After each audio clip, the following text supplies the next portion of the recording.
A decorated two-star general forced into the dirt in his Sunday best by a rookie cop with a chip on his shoulder. Officer Carter thought he bagged an easy target. He didn't know the man in handcuffs was one phone call away from bringing the Pentagon to his doorstep.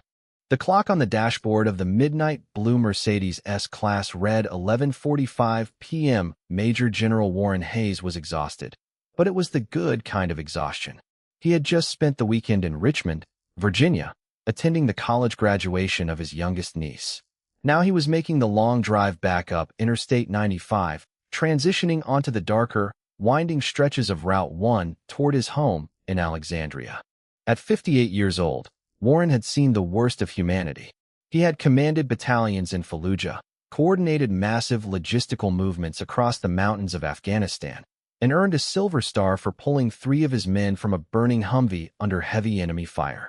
He was a man of immense discipline, carrying the quiet, unshakable confidence of someone who had stared death in the face and never blinked. Tonight, however, he was just a proud uncle in a tailored charcoal suit, listening to a low jazz station and looking forward to his own bed. The road was nearly empty. The heavy autumn fog rolled in from the Virginia tree line, masking the sharp curves of the highway.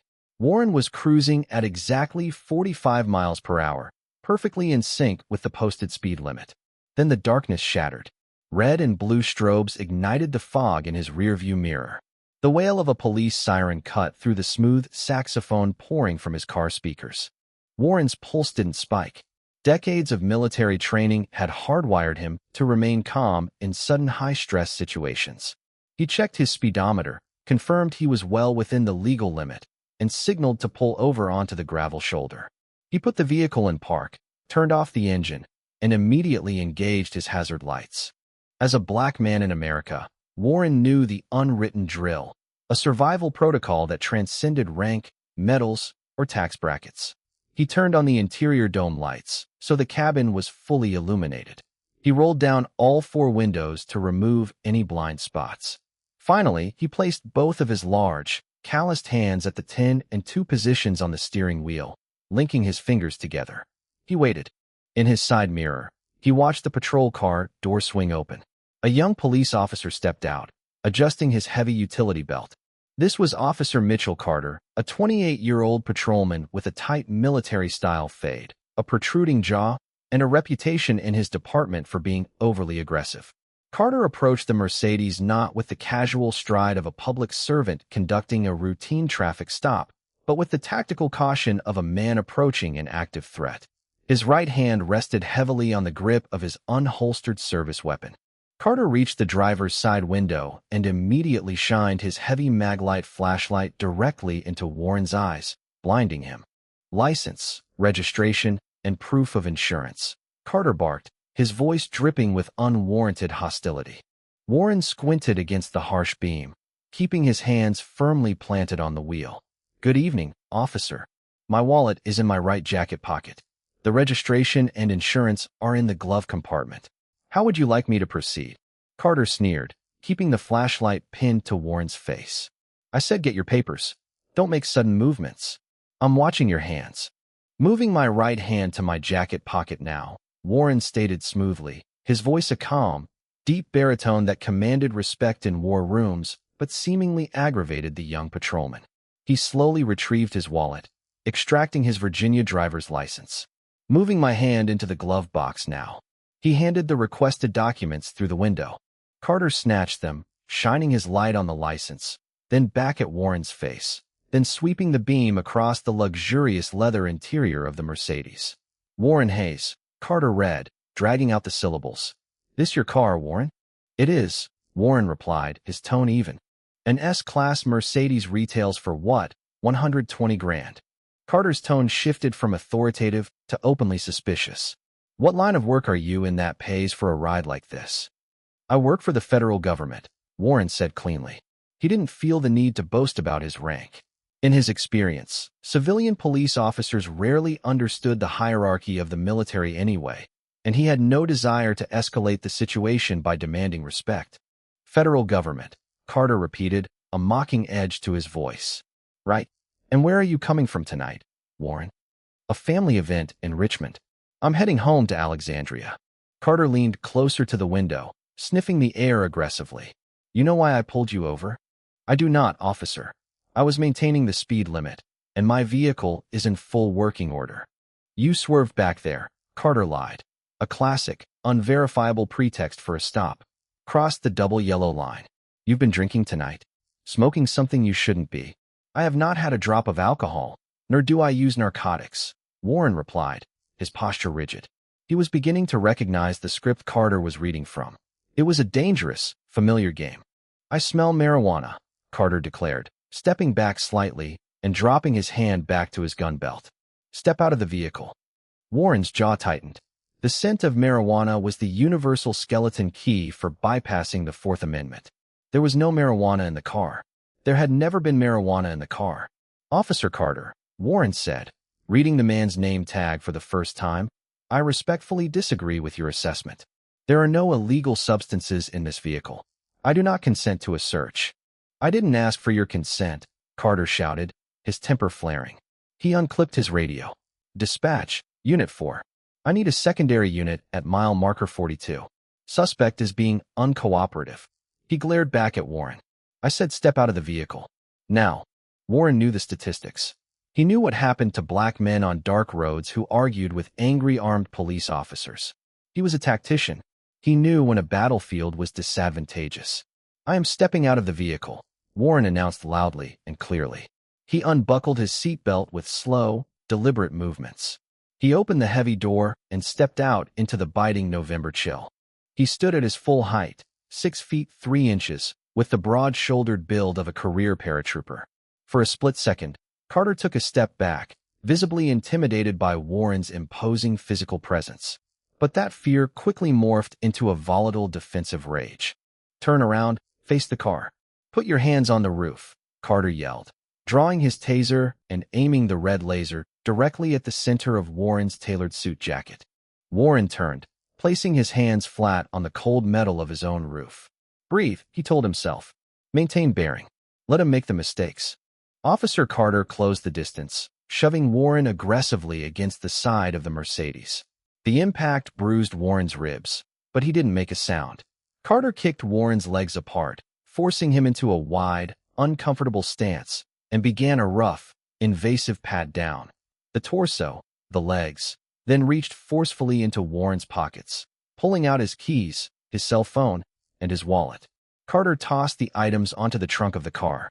Nothing on you, Carter muttered, sounding almost disappointed. Now we're going to tear this car apart. You're going to stand right here. Before you proceed, Warren said, keeping his voice strictly modulated, I highly recommend you open my wallet. My secondary identification is inside. I already saw your license, Warren, Carter snapped, moving toward the driver's side door to begin tearing through the interior. Look at the other ID, Warren commanded. It wasn't a request this time. It was the voice of a 2-star general, a tone that had halted advancing infantry lines and silenced chaotic briefing rooms. The sheer authority in the command made Carter pause. He grabbed the leather wallet off the trunk, flipping it open. Behind a clear plastic window sat a thick government-issued common access card. The United States Department of Defense seal gleamed in the glow of the red and blue police lights. Carter squinted at it, reading the bold text. Hayes, Warren. Rank, Major General, 08. Branch, United States Army. Status, active duty. Carter stared at the card. Then he looked at the tall black man leaning against the car. A slow, cruel smile spread across the officer's face. A Major General? Carter scoffed, letting out a sharp bark of laughter. Are you kidding me with this? You expect me to believe you're a 2-star general in the United States Army. You can verify that identification through your dispatch, Warren stated, or you can call the duty officer at the Pentagon. The number is on the back of the card. This is the best fake I've seen in years, Carter sneered, pulling the CAC card out of the wallet and flicking it with his finger. I bet you use this to get out of speeding tickets all the time, don't you? Stolen valor is a federal offense, buddy. You're in a lot of trouble. Warren closed his eyes for a fraction of a second. The absolute ignorance of the man was staggering. Officer Carter, I strongly advise you to make that phone call. If you proceed with this course of action, you will be making a career-ending mistake. Are you threatening me? Carter roared, suddenly closing the gap and grabbing Warren by the collar of his suit. "Are you threatening a police officer?" "I am stating a tactical reality," Warren replied coldly.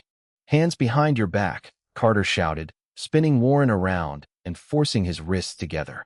The cold steel of the handcuffs bit deeply into Warren's skin. Carter purposely ratcheted them as tight as they would go, pinching the nerves in Warren's wrists. "Warren Hayes, you are under arrest for suspicion of driving under the influence, resisting a lawful order, and presenting fraudulent government identification. You have the right to remain silent. I suggest you use it." Within minutes, a backup cruiser arrived. Another young officer stepped out, watching as Carter shoved the handcuffed general into the cramped, plastic-lined back seat of the patrol car. "What do we got, Mitch?" the second officer asked. "Got a live one," Carter laughed, holding up the DOD ID card. "Driving a stolen-looking Benz, smelling like weed, and carrying a fake Pentagon ID. Guy claims he's an Army general." The second officer chuckled. "Right. And I'm the Secretary of Defense.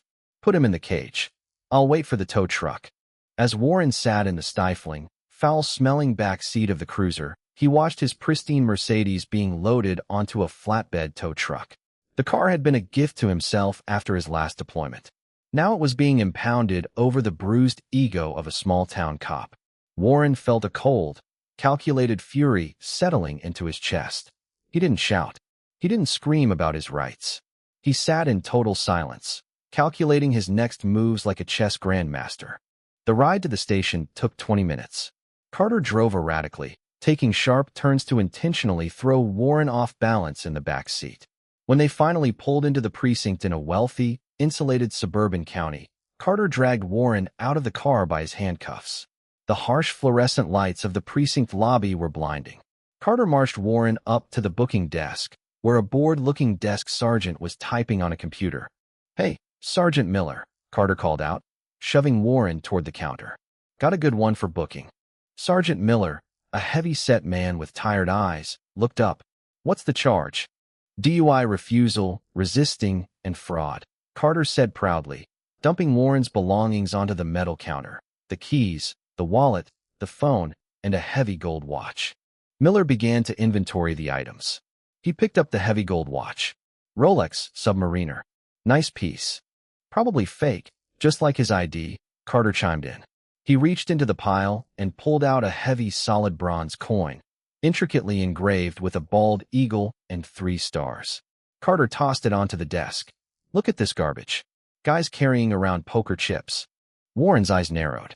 It was a commander's challenge coin, personally handed to him by the Lieutenant General of the 82nd Airborne Division after a successful combat operation in Syria.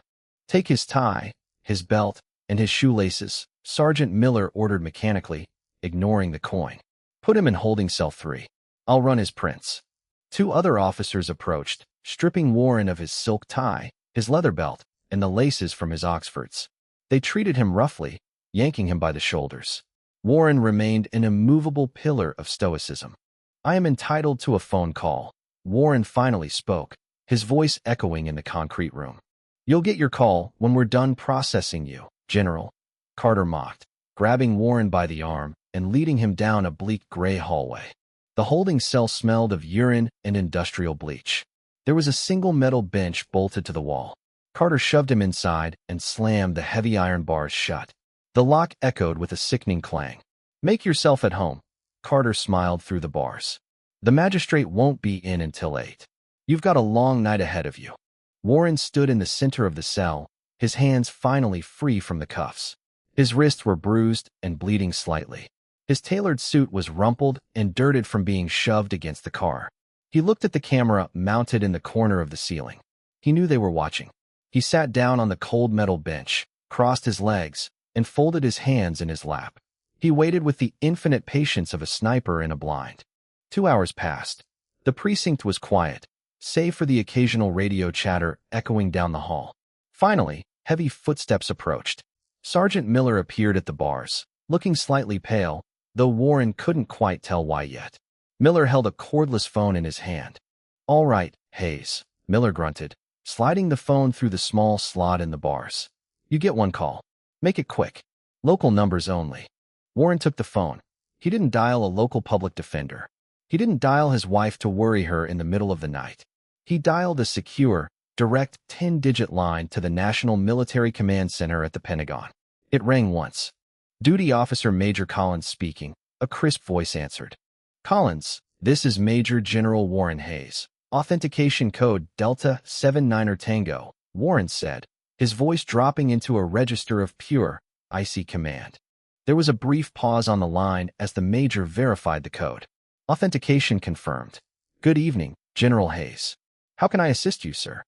Major, I need you to wake up General William Brooks, Warren ordered, referencing the 4-star Chief of Staff of the Army, and tell him I have a situation in Virginia.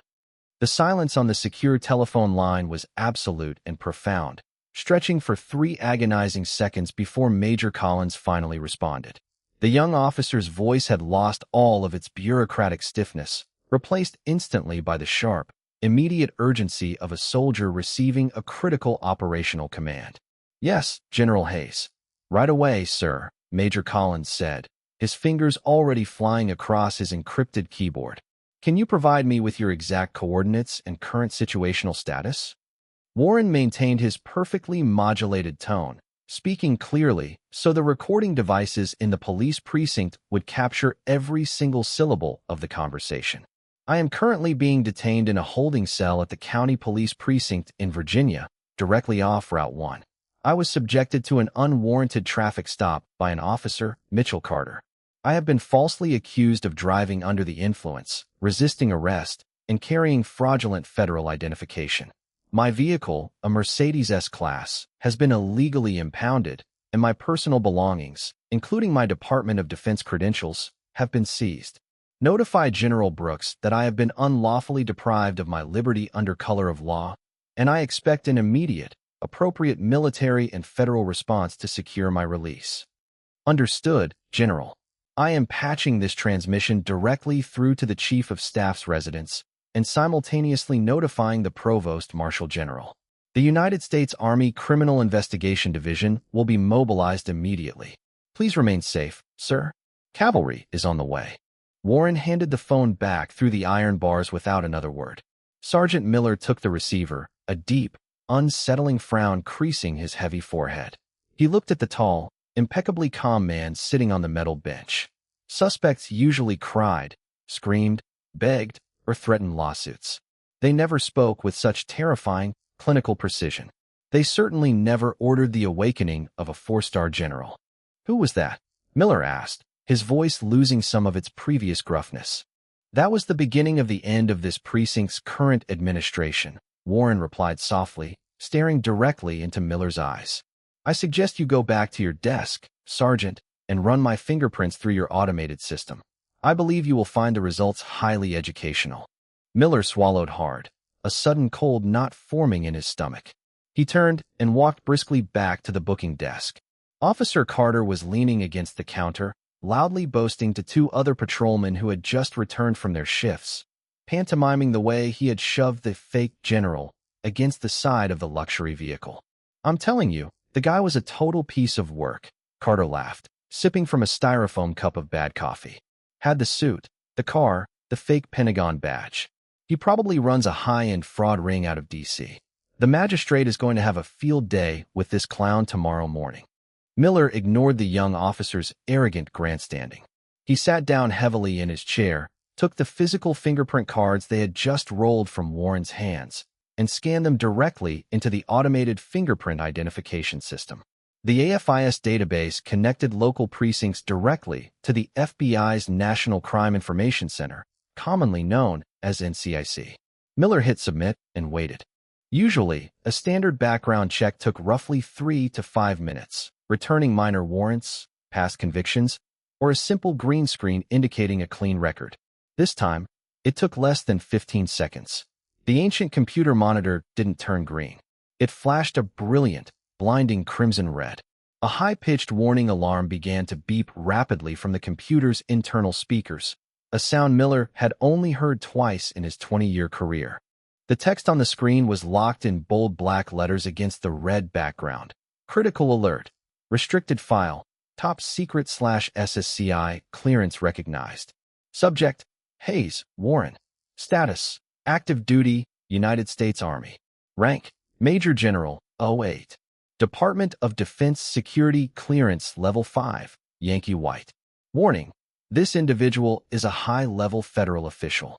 Any unauthorized detention is a violation of U.S. Code Title 18. Miller's face drained of all color. His heart began to hammer violently against his ribs. He felt dizzy. The fluorescent lights of the booking area suddenly seemed entirely too bright. The system was demanding an authorization code just to view the rest of the file, a level of security clearance that completely bypassed local law enforcement protocols. "Carter," Miller croaked, his voice cracking horribly. He pointed a trembling, thick finger at the glowing red monitor. "Carter, get over here right now." Officer Carter ambled over, a smug, self-satisfied grin still plastered across his face.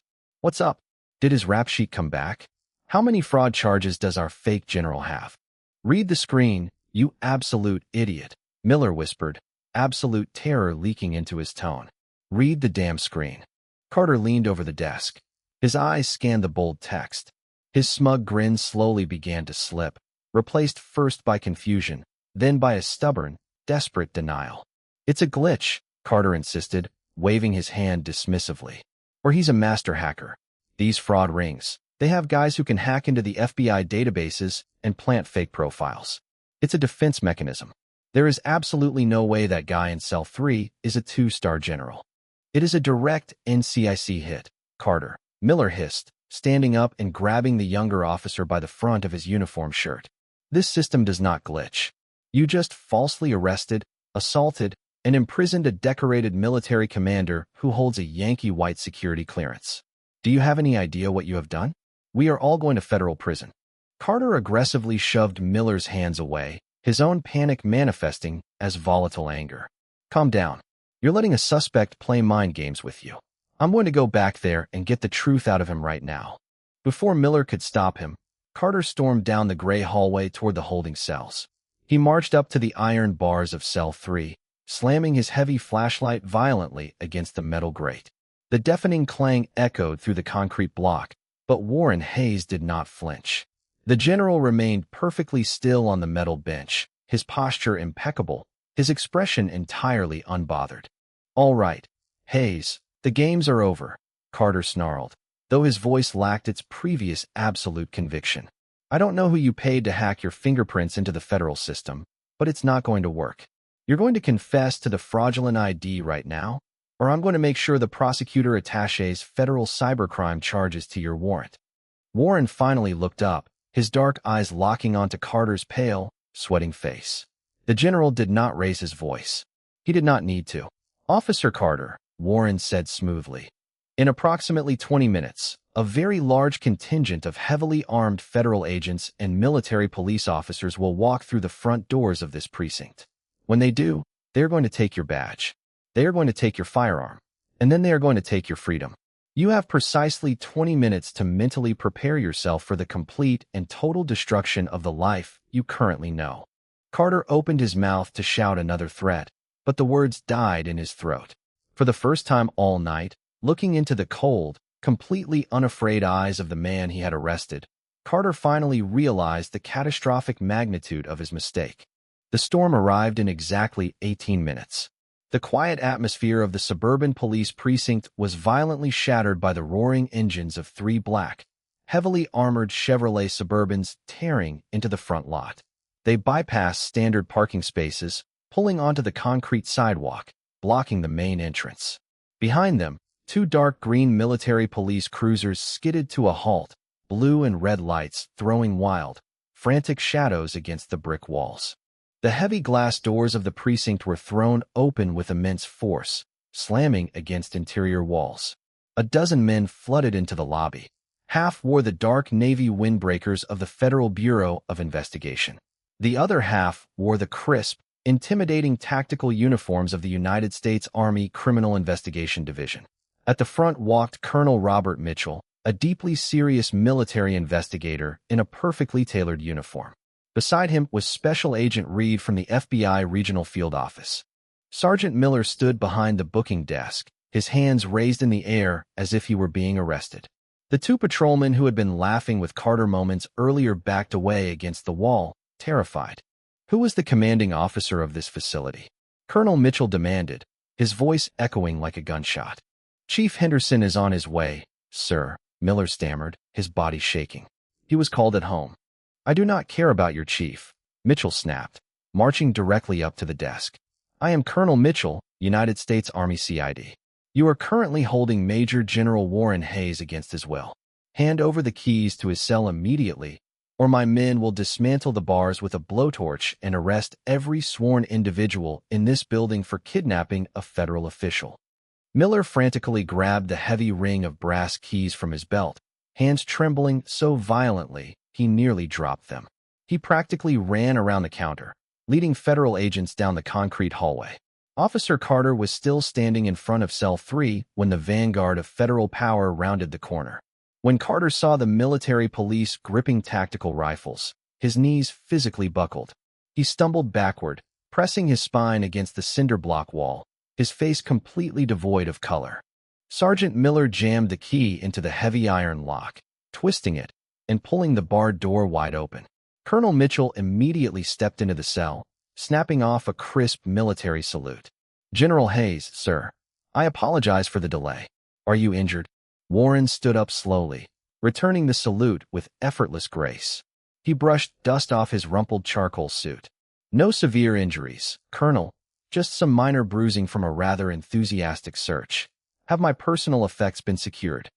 They are being secured right now, sir, Mitchell replied, stepping aside to let the general walk out. As Warren stepped into the hallway, the local chief of police, Chief Henderson, finally came sprinting down the corridor.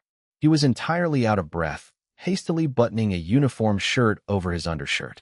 General Hayes, Chief Henderson gasped, his face bright red. Sir, please, there has been a monumental misunderstanding. I assure you this does not reflect the values of my department. We are prepared to drop all charges instantly and offer a public apology. Warren stopped walking. He turned slowly, looking down at the sweating police chief. The silence in the hallway was suffocating. Chief Henderson, Warren began, his voice dangerously quiet. A misunderstanding is misreading a license plate. What happened tonight was a targeted, aggressive deprivation of civil rights driven by racial profiling. Warren turned his gaze to Officer Carter, who was shrinking against the wall, tears of sheer panic welling in his eyes. Officer Carter unlawfully detained me, Warren continued, his tone clinical and devastating. He assaulted me. He illegally searched my vehicle. And he ignored valid, federally issued identification because his personal prejudices rendered him incapable of believing a black man could outrank him. If he is willing to do this to a superior general, I shudder to think what he has done to average civilians in this community who lack power. Chief Henderson swallowed hard, nodding rapidly. General, I completely agree.